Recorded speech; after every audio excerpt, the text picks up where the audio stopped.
Welcome to the Indie Author Showcase. I'm your host, Chad Robert Morgan. This is the podcast about indie authors for indie authors. So, we did not do a podcast last week because, as I mentioned, we were going to Hauntmare Expo. And I kind of wanted to do something at Hauntmare Expo, but it didn't work out. We didn't have time. And there was only one other horror author that I met there. I did talk to her about the podcast. She's getting her stuff moved onto Audible. She actually has quite a library already. I said, once you get it on Audible, send me a promo code. We'll listen to it. If we like it, we'll showcase it on the podcast. So hopefully we have a future submission coming up. Shared her some of my experiences working with ACX, juggling between that and Find Away Voices. Find Away Voices just renamed itself or rebranded itself, so I'm not sure what it is right now, but went through that, so hopefully her audiobook journey will be a little bit smoother than mine was, but we'll see going forward. So let's talk a little bit about Hauntmare Expo.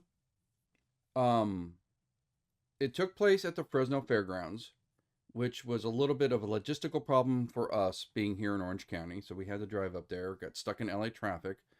A 4-hour drive became 6. We got a hotel right down the street from the fairgrounds, and the area around the fairgrounds wasn't all that great of an area. The hotel seemed to be in a little bit of a sketchy area. The hotel itself was pretty nice. The Sequoia Motel, the rooms were recently remodeled, it looks like. So it was a decent hotel. I thought it was a little overpriced for what we got, but it was a decent hotel in a not so decent part of town. The fairgrounds themselves were really nice. They were small compared to like LA or Orange County fairgrounds, but they were really well decorated, and it's just inside they were immaculate. It was a beautiful place to hold an event in. I could see the appeal of wanting to go to the Fresno Fairgrounds because they were really nice fairgrounds. The event itself, I think, was a moderate success. I've been to worse conventions. I've been to better conventions. So let's start with what did I like about it? Well, the first thing I liked about it was really inexpensive. So considering the booth fees, the hotel, the travel time, I still broke even. Booth fees were very, very low. This was, one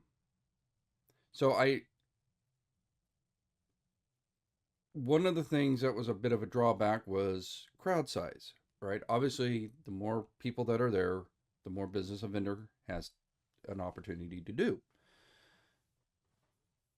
And relatively speaking, compared to like, say, Monsterpalooza, where there's a line around the block before the thing even opens,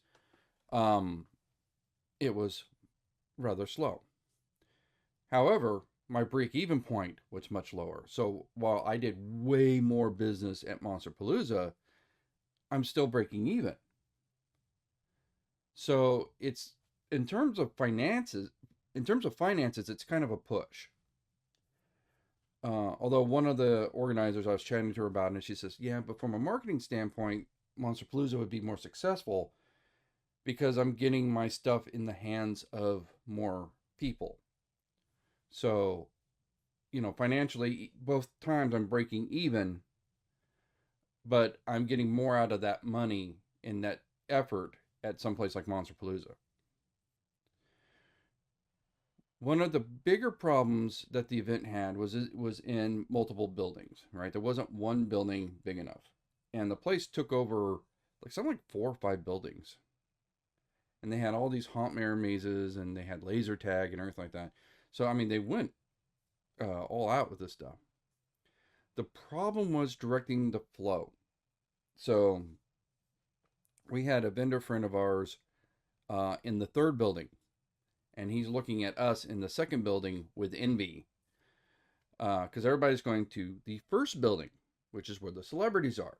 Again, that's how these conventions work. You get the celebrities, people come to see the celebrities, then they drift over and check out the vendors.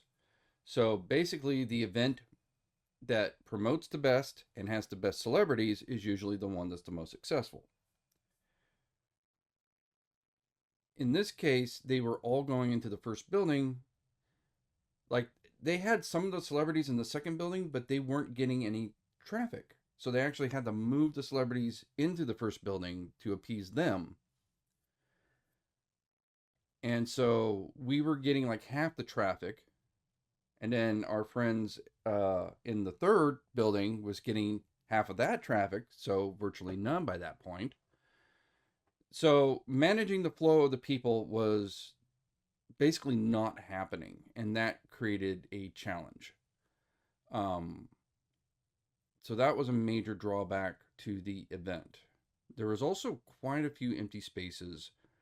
So I kind of felt like we could have had the vendors all in two spaces. That would have reduced some of the pain point that some of the people in the third building were having. Let's see what I will say that the people that were running the event were very positive, very upbeat, very open to critiques. This is only the second year they've done this, and they were actively saying, what could we do better? How can we improve this? So that more than anything motivates me to trying this next year. I'm kind of on the fence because again, I broke even. I can afford to do the next one. That's great. It was a lot of work, a lot of driving to to do that. But by the same token, if they take some of this feedback, because they want to make this grow, they want this to be a success, obviously. Nobody goes into creating a convention going, yeah, I wanted to fail in a year. Nobody's going to do that. And they're very open to hearing what they can do better. So if they apply any of this criticism or take to heart any of these suggestions and improve upon what was a moderately successful. I mean, again, it was not an abysmal failure by any stretch of the imagination. Um, I made as much money as one can expect from something that you didn't pay that much money to get, right? You get what you pay for. If you're paying for a booth at Monster Palooza and you're paying over $1,000, you expect a lot of foot traffic, right? Because otherwise, why are you paying this much money? When you're paying $300, you're not expecting to get as much, right? If they were pulling Monster Palooza numbers, they could charge Monster Palooza fees, right? So managing expectations, it went pretty well, actually. I was happy. I wasn't ecstatic. I really was hoping to do twice as much business as I did. Um, but I did as well as I think one should expect from a convention that's relatively new, that's in a much smaller town than, say, Los Angeles, and had a much lower cost of entry. Um, so yeah, no, I think it was good. I think definitely if you are a horror themed person in the area of Fresno, totally check on this. Totally do this. I mean, if I was a local, I would have made a profit, right? What ate from my profits? A $200 hotel fee for the 2 nights I was there, $100 worth of gas. If I was a local, I'd be in the black. So yeah, it's great for locals, for people out of town. If they want out of town people like me, they are going to have to step it up a bit. Um, and again, a bit, not a lot. It wasn't horrible, but it needed. I'd give you a bit of a litmus test. By especially Sunday. Sunday was really slow. It was only 2 days. Sundays are usually slower anyway, but when when I'm selling my books, I tend to soft sell other vendors, right? Because I don't want vendors basically selling to each other because that doesn't really help anybody, right? If I buy from vendor A and I give them $20 and vendor A goes to vendor B, buys their product for $20, so on and so on and so on, and that final, vendor X comes and buys my book and gives me $20, we're just passing the same $20 bill around where nobody's really making any money. So, we want to get the customer's money, not the vendor's money. So when you see nobody but nobody but people wearing vendor badges, it's kind of slow because the vendors have time. They're it's not uncommon to see a vendor taking a break, walking around, checking things out. That's fine. But when like you're trying to do your hustle and it's nobody but vendor badges, you realize, okay, this convention's kind of dead right now. The vendors have nothing to do, so they're killing their boredom, is what they're doing. So that's a warning sign right there, right? That you're not getting enough traffic. When the celebrities are walking around, now you're really fucking up. Celebrities should never be that bored. That's what happened with Vampire Weekend, where when the celebrities started checking out the vendors. That's when you've really messed up. So, um, Saturday was really busy. We did most of our business on Saturday. Sunday was very slow, even for Sunday. So, yeah, all in all, about a C, right? I think if you're a local vendor, it is a great opportunity.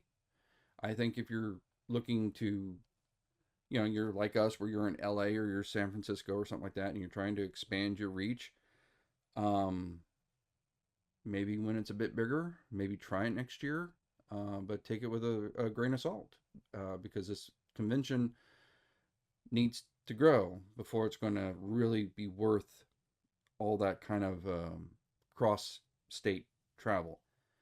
They want to grow, they're willing to take feedback to grow, and hopefully they will, because they were a great bunch of people, and I would love to see this become bigger.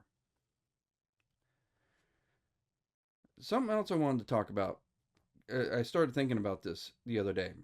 So I had a person who's important to me just announced that they earned their 5-year chip. And I won't say who because, the second A in Alcoholics Anonymous is anonymous, right? So it's none of your business who it is. But suffice to say, it's a person who's important to me. As a grandchild of alcoholics, my grandmother was a blue book thumping diehard AA member. My grandfather also went to AA, but he would have a tendency to basically fall off the wagon about once a decade, go on a bender, and then start all over again. I know how important those chips are, and it started making me think about the treatment of alcoholism in literature.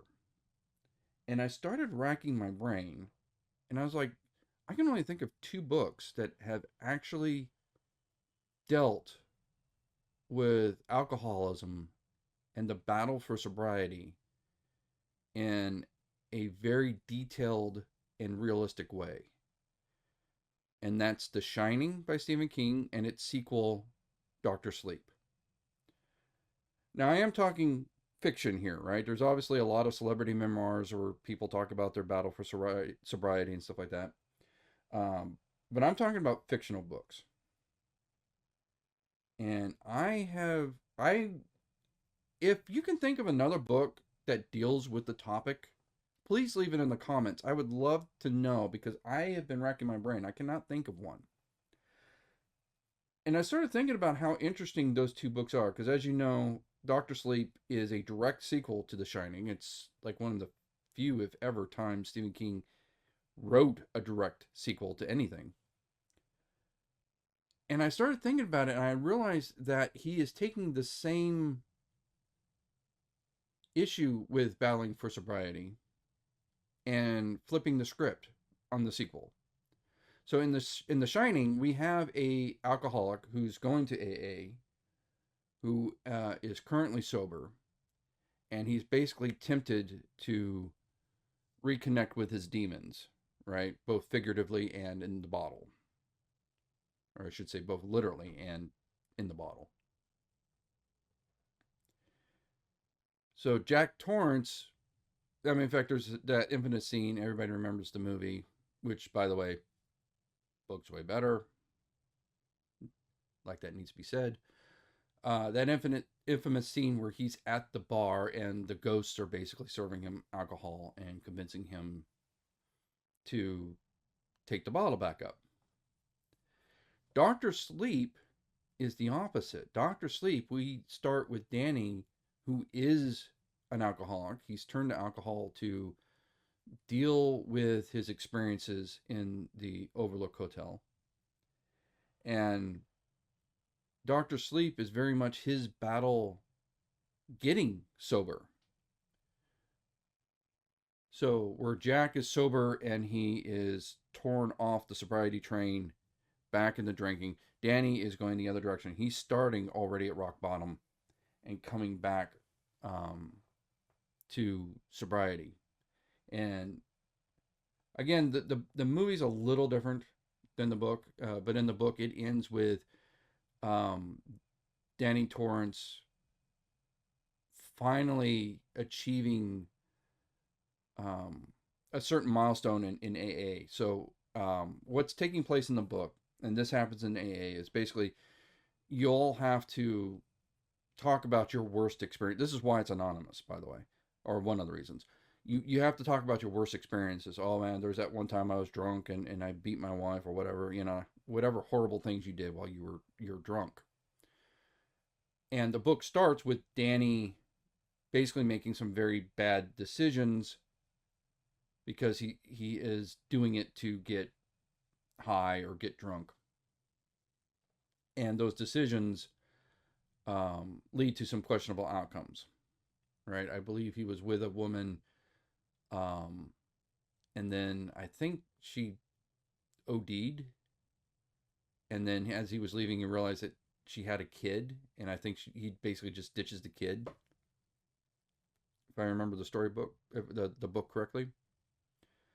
And I think the kid also, because it was neglected, because it was abandoned, also wound up dying. And so Danny had, and I could be remembering this wrong, so don't, you know, roast me in the comments, but it was something along those lines, right? Where he felt guilty about ditching the kid. I think something bad happened because he did that, and he was tortured by that.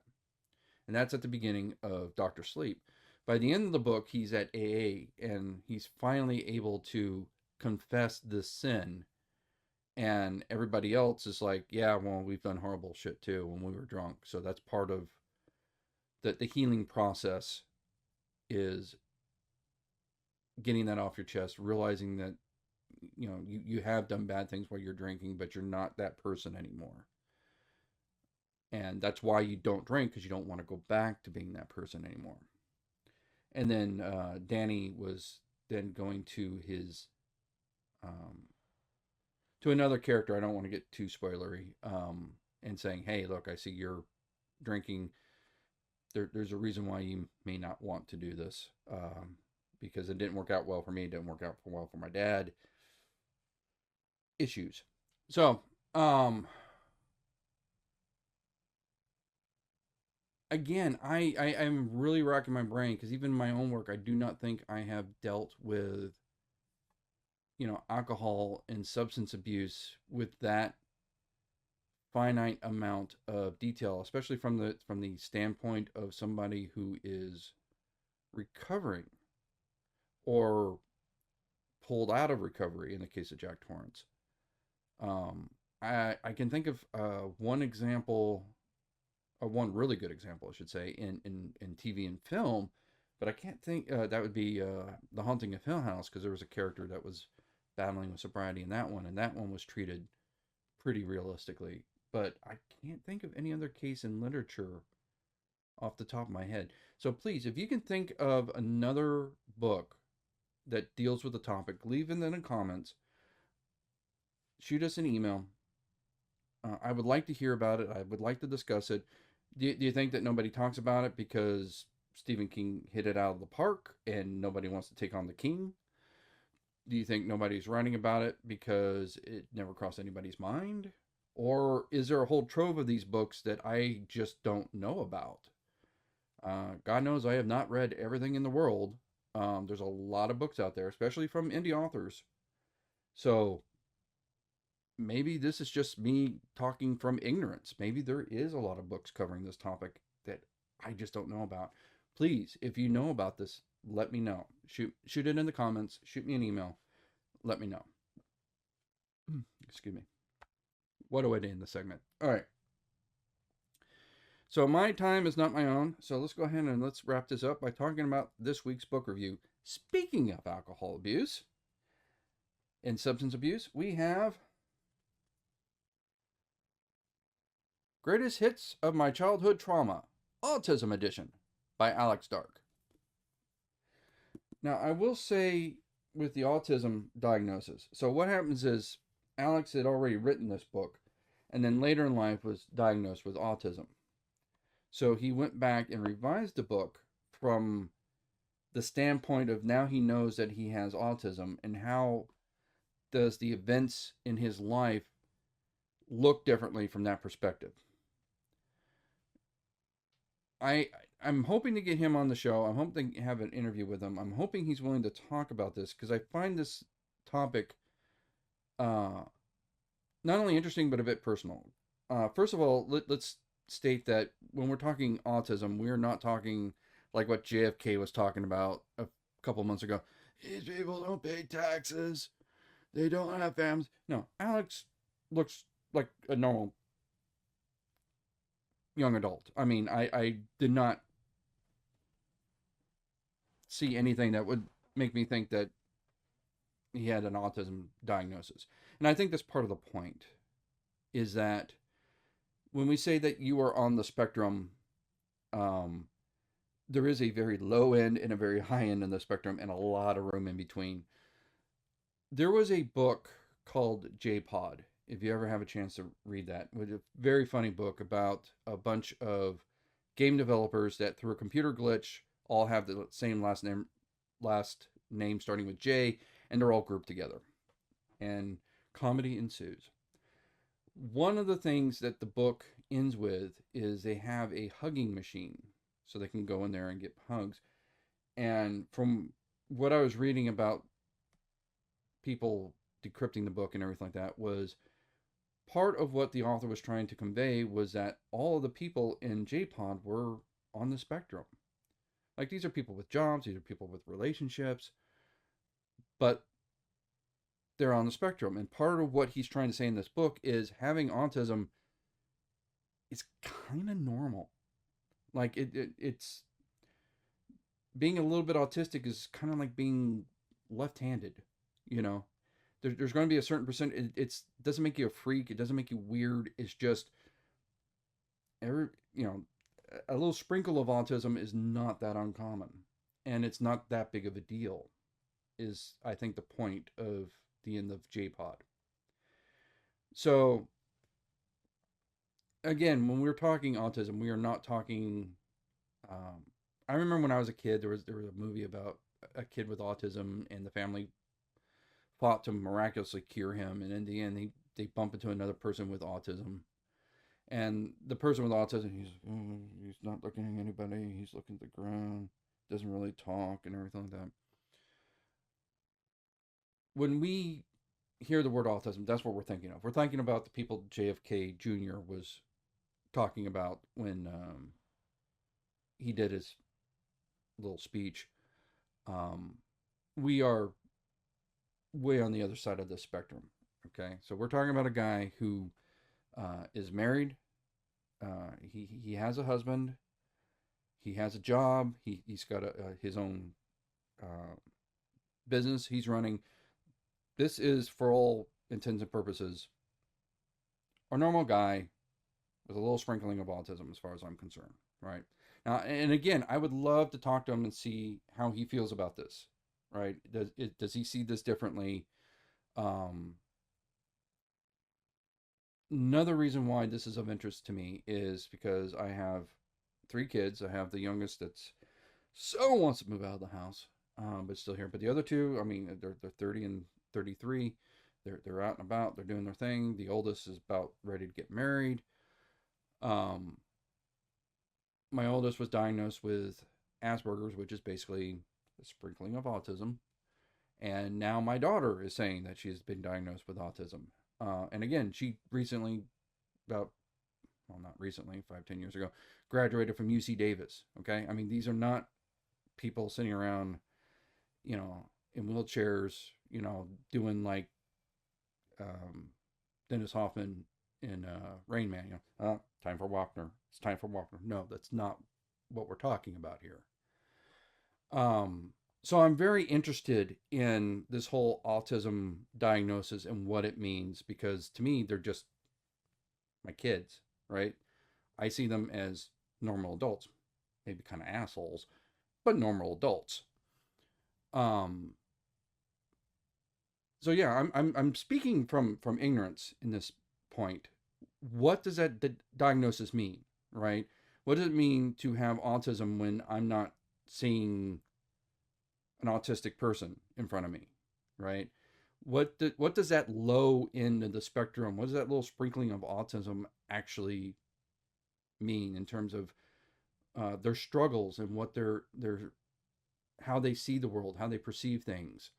Um, could my difficulties with relating to my older children relate to the fact that they have this autism diagnosis and I'm just not understanding them like I should? One thing my younger son says, well, I mean, you have three kids, they're all from three different mothers. You seem to be the common thread. Maybe I have autism, which makes the question, do I have autism? I don't know. I've never been tested, and it never crossed my mind to get tested. I don't even know what it would mean if I got tested and it came out that I had some degree of autism. So all this stuff really brings up some interesting questions for me personally, and I'm hoping that I can discuss that with Alex in a future date, because I would love to pick his brain on this. I have so gone off of a tangent on this. The actual truth is, for an autism edition, there's not a lot of talk about autism. It is mentioned a few times. He says, "Yeah, I got autism," and he will describe an event, and then he says, "Looking back on it, now that I know that I have autism, why didn't anybody notice this? Why didn't anybody say this?" Um, Reading the book, I wouldn't have thought he was autistic. Again, I don't understand what that means in terms of a guy who is going through high school, having relationships and that kind of thing. The bulk of the story is his troubles growing up, dealing with his homosexuality, and dealing with basically a mother that has psychological issues. Um, and I say the mother has psychological issues because most of the book is him being institutionalized and then later experimenting with drugs and experimenting with his sexuality. But a lot of the times when he's getting institutionalized, it's because the mother has got kind of like a Baron Munchausen syndrome kind of thing going there, where she is accusing her son of hitting her and beating her. And then so he gets arrested for basically a crime he didn't do.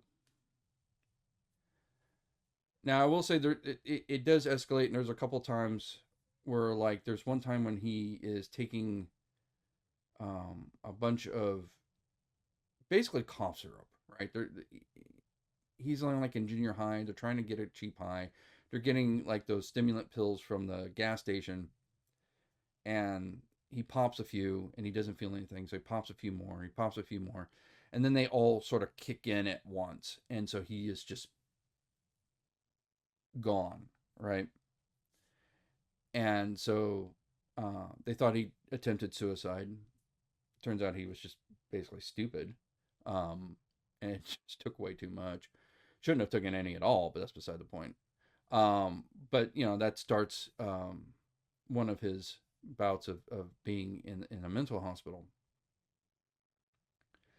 What One of the parts that I found interesting and deeply disturbing as both a father and just an all around human being, and this has been on the news. I know this stuff has happened where the first hospital he is put in, the staff seems to be wanting to make things worse. So they wanted Alex to be worse so they could keep him there so they can keep billing the system.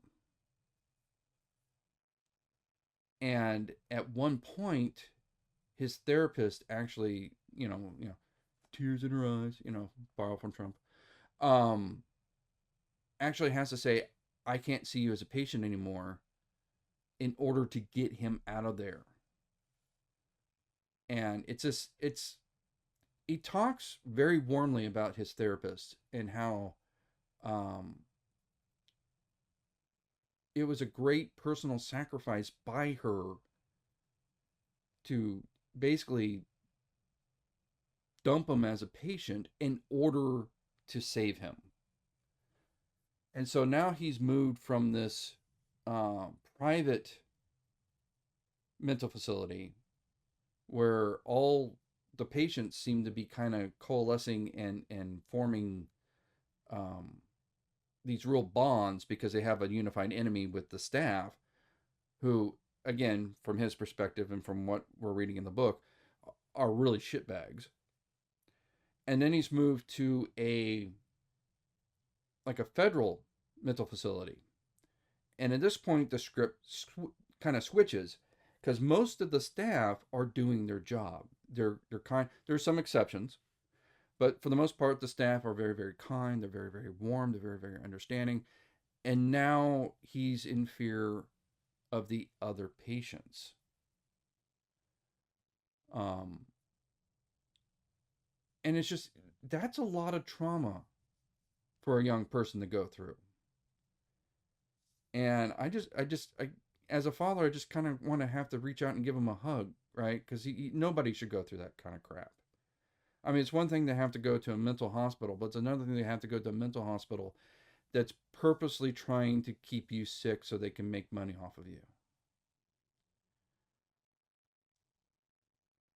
And my one criticism of the book is that it ends with him about being 19. And it doesn't end with Alex in a good place. Now, again, I don't know Alex very well. It's not like we're drinking buddies, but I've met him several times in several of these conventions. Him and his husband do the Witchcraft Coffee. He seems like he's in a good place right now. He's in a relationship. He's happy. At least he seems so from the outside. Maybe he's just wearing a mask. I Hopefully I'll get him on the show and I'll ask him.